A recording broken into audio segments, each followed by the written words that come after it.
Gente, hoje a gente vai começar a correção do PET 1, né? A semana 1 do terceiro ano. Questão número 1. Responda.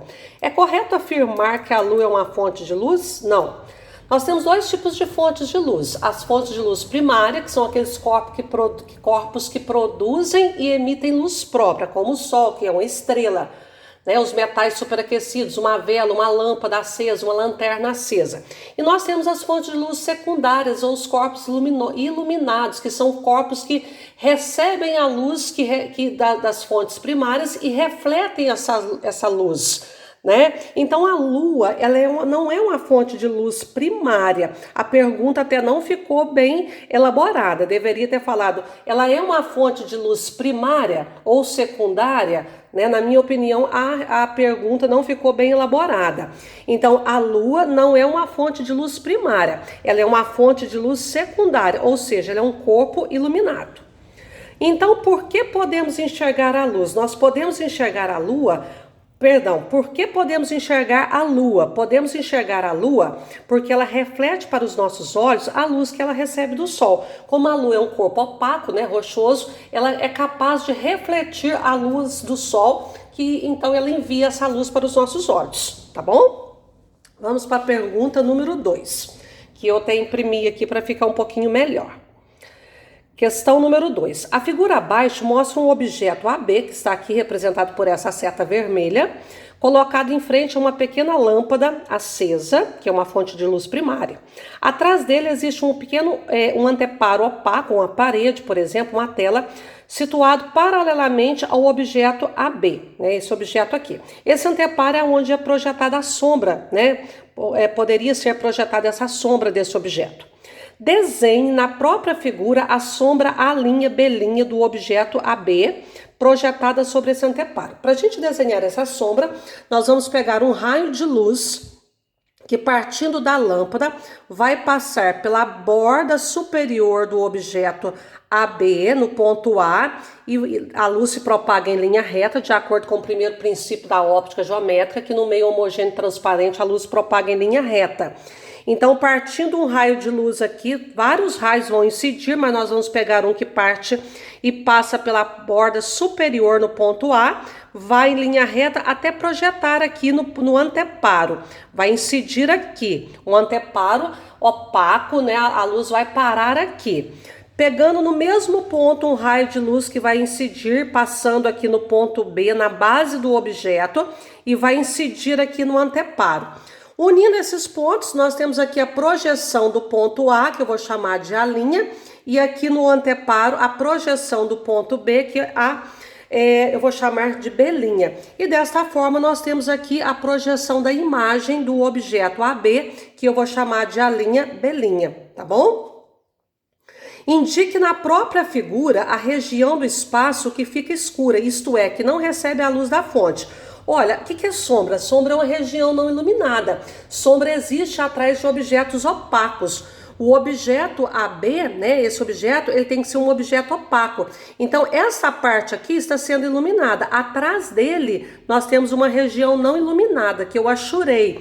Eu rabisquei aqui um pouquinho de lápis. Então, aqui nessa região está a região de sombra, tá? O que é sombra? É uma região que não recebe luz, uma região não iluminada, tá bom? Letra C. Se esse objeto for aproximado da fonte, o tamanho da sombra aumentará, diminuirá ou não se modificará. Trace um diagrama para justificar a sua resposta. Então, eu vou fazer aqui numa outra figura, essa para nós justificarmos. Então, eu trouxe um pouquinho mais para perto esse objeto. Não muito perto, porque senão a gente não dava conta de desenhar a imagem. Eu peguei o objeto AB e trouxe ele um pouquinho mais próximo da lâmpada e desenhei novamente os raios de luz. Um raio de luz que, partindo da lâmpada, passa pela borda superior do objeto lá no ponto A e vai até lá em cima. Vamos prolongar esse anteparo aqui. Vamos supor que isso aqui é uma parede. Olha lá onde que já foi nosso raio de luz. Partindo do mesmo ponto, um raio de luz que vai passar na borda inferior do objeto AB, lá no ponto B, e vai projetar lá no anteparo. Então, nós vamos projetar o ponto B'. A linha é a projeção do ponto A e B', projeção do ponto B. Olha para vocês verem o tamanho da imagem. O que aconteceu com a imagem? O tamanho da sombra aumentou. O tamanho da sombra aumentou.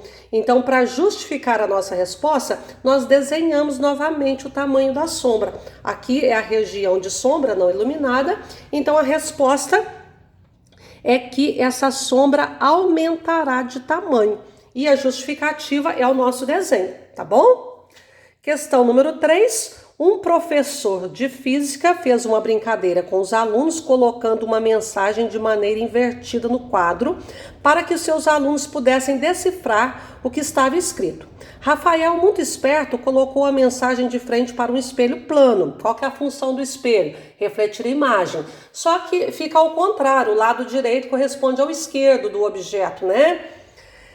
Como deve ficar a imagem após ser colocada diante do espelho? Então, aqui estava a imagem lá no espelho, né? Que, aliás, aqui estava o que o professor colocou. Lá no espelho ia aparecer assim, ó, a educação muda o mundo. E muda mesmo, né?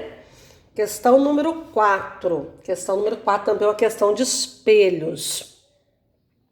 Uma pessoa vai até o Museu de Ciências e numa sala de efeitos luminosos se posiciona frente a diferentes tipos de efeitos, côncavo e de espelhos também, né? Côncavo, convexo e plano, que são os tipos de espelhos que nós temos. Qual situação a seguir representa a imagem correta que é possível essa pessoa obter de si própria? A única imagem correta que ela pode ver de si própria é a imagem da letra A, que é um espelho côncavo que projeta atrás de si. Esses tracinhos aqui indicam a parte de trás do espelho. Aqui nós temos uma imagem virtual e maior, tá? Que é quando a pessoa se posiciona entre o foco e o vértice do espelho. Espelho plano, gente, não fornece imagem menor. Espelho plano só fornece imagem igual e atrás do objeto. Espelho côncavo não oferece imagem virtual e maior. A imagem está atrás do espelho e invertida. Maior e virtual e invertida. Não fornece esse tipo. Espelho convexo não oferece imagem invertida, só menor e virtual. Então, a única possível seria a letra A, tá bom? Questão número 5. Parte de uma vareta, que é uma questão sobre refração da luz. Parte de uma vareta é mergulhada num copo contendo água. Para um observador situado acima da superfície da água, a vareta apresenta o aspecto. Olha, a vareta não pode apresentar o aspecto da letra A, porque quando tem uma parte fora da água e uma parte dentro, essa vareta ela sofre um desvio. Para quem está olhando, ela sofre um desvio. Então, essa questão, vários tipos de questões iguais a essa já caíram em vestibular, Enem. Então, isso é um dióptro plano, uma parte dentro, uma parte fora, uma parte dentro da água. Então, se nós olharmos dentro da água, a luz ela sofre desvios ao passar de um meio para o outro. Então, a gente tem sempre a impressão que o objeto ele está mais próximo do que realmente ele está. Então, para quem o observador, aqui está o olho do observador. O observador vai ver a vareta mais próxima do que realmente ela está. Então, a única opção correta que nós teríamos seria a letra C. A letra A não sofreu desvio, a letra C, D e E está sofrendo desvio para longe da normal, não seria possível. Então, a única opção correta seria a letra C, tá bom? Onde a parte da vareta está um pouquinho mais próxima da superfície, tá joia?